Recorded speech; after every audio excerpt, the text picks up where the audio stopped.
Welcome engineers. आज हम SSC junior engineer civil के प्रीवियस ईयर के क्वेश्चंस करेंगे और ये इसका पार्ट 30 है। प्लीज़ आप लोग वीडियो को पूरा देखिएगा।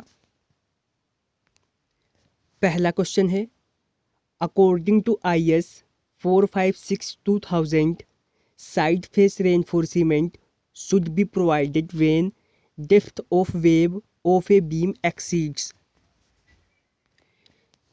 यहाँ पर आपसे पूछा गया है कि आपके 456/2000 के अनुसार आपके साइड फेस रेनफोर्समेंट जो है कब प्रोवाइड करना चाहिए, जब आपके बीम के वेव की जो है डेप्थ किससे ज़्यादा हो। आपका ऑप्शन डी राइट रहेगा, 750 mm। अगला क्वेश्चन है, total number of elastic contents of an isotropic material are. यहाँ पर पूछा है कि आपके आइसोट्रोपिक मटेरियल के इलास्टिक कांस्टेंट की जो है संख्या कितनी होती है। ऑप्शंस दे रखे हैं, 3, 4 होती है, 21 होती है या फिर 25 होती है। तो आपके आइसोट्रोपिक मटेरियल के इलास्टिक कांस्टेंट की संख्या होती है 4। ऑप्शन बी जो है आपका राइट रहेगा। नेक्स्ट क्वेश्चन है, at lower pH the contact period required for chlorination is. यहाँ पर आपसे पूछा है कि आपके लोअर pH पर जो है क्लोरिनेशन करने के लिए जो है आपका कॉन्टैक्ट पीरियड जो होता है वो कितना रिक्वायर होता है। लोअर होता है, हायर होता है या फिर सेम होता है। तो ये होता है आपका लोअर। ऑप्शन ए जो है आपका राइट रहेगा। अगला क्वेश्चन है, if 18 mm rivet are used in lacing bars then minimum width of lacing bar should be. यहाँ पर पूछा है, यदि लेसिंग बार में 18 mm की रिवेट का यूज किया जा रहा है तो लेसिंग बार की जो है न्यूनतम चौड़ाई कितनी होगी। आपको ऑप्शंस दे रखे हैं, 45 mm होगी, 50 mm होगी, 55 mm होगी या फिर 60 mm होगी। आपका ऑप्शन सी राइट रहेगा, 55 mm होगी। यहाँ पर आपको कुछ पॉइंट और दे रखे हैं। अगर आपके रिवेट का डाया 16 mm है तो आपके लेसिंग बार की चौड़ाई कितनी होगी, 50 mm होगी। 20 है तो 60 mm होगी, 22 है तो 65 mm होगी। ये भी पॉइंट आपको याद रखने होंगे। अगला क्वेश्चन है, the permissible stress to which a structural member can be subjected to is known as. यहाँ पर पूछा गया है कि आपके स्ट्रक्चरल मेंबर के लिए मैक्सिमम परमिसिबल स्ट्रेस को जो है किस रूप में जाना जाता है। आपको ऑप्शंस दे रखे हैं, बियरिंग स्ट्रेस के रूप में जाना जाता है, वर्किंग स्ट्रेस के रूप में जाना जाता है, टेंजाइल स्ट्रेस के रूप में जाना जाता है या फिर कंप्रेसिव स्ट्रेस के रूप में जाना जाता है। तो आपके स्ट्रक्चरल मेंबर के लिए जो है मैक्सिमम परमिसिबल स्ट्रेस को जाना जाता है वर्किंग स्ट्रेस के रूप में। ऑप्शन बी जो है आपका राइट रहेगा। नेक्स्ट क्वेश्चन है, Reynold number is the ratio of the inertia force to the. इसमें पूछा है कि आपका जो रेनॉल्ड नंबर होता है वो रेशियो है इनर्शिया फोर्स और सरफेस टेंशन फोर्स का, इनर्शिया फोर्स या फिर विस्कस फोर्स का, इनर्शिया फोर्स या फिर ग्रेविटी फोर्स का, इनर्शिया फोर्स या फिर इलास्टिक फोर्स का। आपका जो रेनॉल्ड नंबर है वो रेशियो है इनर्शिया फोर्स और विस्कस फोर्स का। ऑप्शन बी जो है आपका राइट रहेगा।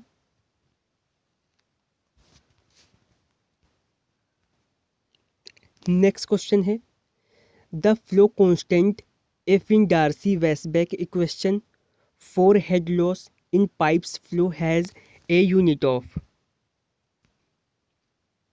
यहाँ पर पूछा गया है कि आपके पाइप फ्लो में हेड लॉस के लिए डार्सी-वेसबैक समीकरण में जो है फ्लो कांस्टेंट जो आपका एफ है उसकी यूनिट क्या है। आपको ऑप्शंस दे रखे हैं, metre second, kilogram metre second, no unit divergence या फिर मीटर। तो आपका ऑप्शन सी राइट रहेगा, नो यूनिट डाइवर्जन। अगला क्वेश्चन है, most efficient and economical section used as a beam is. यहाँ पर पूछा है कि बीम के रूप में सबसे ज़्यादा इफिशिएंट और इकोनॉमिकल सेक्शन कौन सा है। ऑप्शन आपको दे रखे हैं, I section, circular section, angles या फिर एच सेक्शन।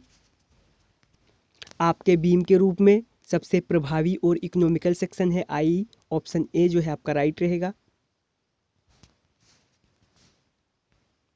अगला क्वेश्चन है, to obtain very high strength concrete it is necessary to use very fine grained. यहाँ पर पूछा गया है कि आपको वेरी हाई स्ट्रेंथ कंक्रीट प्राप्त करने के लिए जो है वेरी फाइन ग्रेन्ड में जो है किस चीज़ का यूज करना चाहिए। मैग्नेटाइट का यूज करना चाहिए, बेराइट का यूज करना चाहिए, वाल्कोनिक स्कोरिया का यूज करना चाहिए या फिर ग्रेनाइट का यूज करना चाहिए। तो आपको वेरी हाई स्ट्रेंथ कंक्रीट को प्राप्त करने के लिए वेरी फाइन ग्रेन्ड में जो है ग्रेनाइट का यूज करना चाहिए। ऑप्शन डी जो है आपका राइट रहेगा। नेक्स्ट क्वेश्चन है, identify which of the following items is not considered while designing rigid pavement. यहाँ पर पूछा गया है कि आपकी रिजिड पेमेंट का डिज़ाइन करते समय किस आइटम को जो है कंसीडर नहीं किया जाता है। आपको ऑप्शंस दे रखे हैं, सेंटर ऑफ द पैनल को या फिर एज ऑफ द पैनल को, कॉर्नर ऑफ द पैनल को या फिर डोवल बार बिटवीन एज। तो आपके रिजिड पेमेंट के डिज़ाइन करते समय जो है सेंटर ऑफ द पैनल को जो है कंसीडर नहीं किया जाता है। ऑप्शन ए जो है आपका राइट रहेगा। फिर आपका अगला क्वेश्चन है, size of A theodolite is specified by. जो आपका थियोडोलाइट होता है उसके साइज को जो है कैसे स्पेसिफाई करते हैं। Diameter of the lower plate से या फिर अपर प्लेट के डायमीटर से या टेलीस्कोप की लेंथ से या फिर वर्टिकल सर्किल के डायमीटर से। थियोडोलाइट के साइज को स्पेसिफाई करते हैं डायमीटर ऑफ लोअर प्लेट से। ऑप्शन ए जो है आपका राइट रहेगा।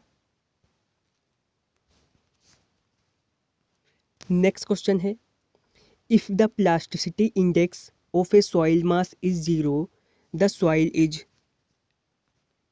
यहाँ पर पूछा है, यदि किसी सॉइल का प्लास्टिसिटी इंडेक्स 0 है तो वो सॉइल क्या होगी। क्ले सिल्ट होगी या सिल्ट होगी, क्ले होगी या फिर सैंड होगी। अगर किसी सॉइल का प्लास्टिसिटी इंडेक्स 0 है तो वो सॉइल होगी आपकी सैंड। ऑप्शन डी जो है आपका राइट रहेगा। ये क्वेश्चन आपका एसएससी जेईई 2009 में पूछा गया है और 17 में मॉर्निंग शिफ्ट व इवनिंग शिफ्ट में पूछा गया है और बिहार एसएससी जेईई में भी पूछा गया है। Plaster of Paris can be obtained from the calcination of. इस प्रश्न में पूछा गया है कि आपका जो प्लास्टर ऑफ पेरिस होता है वो किसके कैल्सिनेशन से हमें प्राप्त होता है। आपको ऑप्शन दे रखे हैं, लाइमस्टोन से, जिप्सम से, डोलोमाइट से या फिर बॉक्साइट से। तो आपका ऑप्शन बी जो राइट रहेगा, जिप्सम से। अगला क्वेश्चन है, after casting an ordinary cement concrete on drawing. Casting के बाद जो आपका साधारण सीमेंट होता है वो सूखने के बाद क्या होता है। एक्सपेंड होता है, मिक्स होता है, श्रिंक होता है या फिर नन ऑफ दीज। कास्टिंग के बाद में जो साधारण सीमेंट होता है वो होता है श्रिंक। ऑप्शन सी जो है आपका राइट रहेगा। फिर आपका लास्ट क्वेश्चन है, bottom most layer of pavement is known as. यहाँ पर आपसे पूछा गया है कि आपके पेमेंट में जो सबसे बॉटम में जो आपकी मोस्ट लेयर होती है उसे क्या कहा जाता है। वियरिंग कोर्स कहते हैं, बेस कोर्स कहते हैं, या फिर सब बेस कोर्स कहते हैं, या फिर सब ग्रेड कहते हैं। तो आपके पेमेंट में जो सबसे नीचे वाली लेयर होती है उसे कहते हैं सब ग्रेड। ऑप्शन डी जो है आपका राइट रहेगा। आज हमने एसएससी जेईई सिविल इंजीनियरिंग के प्रीवियस ईयर का पार्ट जो है 30 कंप्लीट कर लिया है। बाकी के पार्ट्स अगर आप देखना चाहते हैं तो आपको प्लेलिस्ट में मिल जाएंगे। वीडियो पसंद आई हो तो वीडियो को लाइक करें और हमारे वीडियो का सबसे पहले नोटिफिकेशन पाने के लिए चैनल को सब्सक्राइब करें।